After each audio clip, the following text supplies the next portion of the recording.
عدم مساوات کو کم کرنے کا خیر مقدم ہے تاکہ کوئی بھی پیچھے نہ رہے۔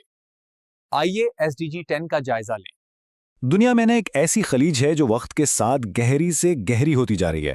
یہ خلیج ہے امیر اور غریب کے درمیان۔ آج ہم اسی تقسیم کو کم کرنے کے لیے بنائے گئے ایک عالمی منصوبے پر نظر ڈالیں گے۔ لیکن سوال تو یہ اٹھتا ہے کہ ایک ایسے نظام کو آخر ٹھیک کیا بھی کیسے جا سکتا ہے جو بنا ہی غیر مساوی بنیادوں پر ہو؟ یہی وہ بنیادی سوال ہے جو آج ہمارے اس تجزیے کا مرکز ہوگا۔ تو چلیے اس عالمی منصوبے کو ذرا قریب سے دیکھتے ہیں۔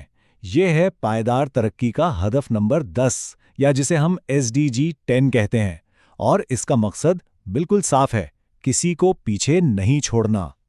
دیکھیں، آفیشیل طور پر تو اس کا مقصد ہے ملکوں کے اندر اور ان کے درمیان عدم مساوات کو کم کرنا، لیکن اس کا اصل مطلب صرف دولت کی تقسیم تک محدود نہیں ہے۔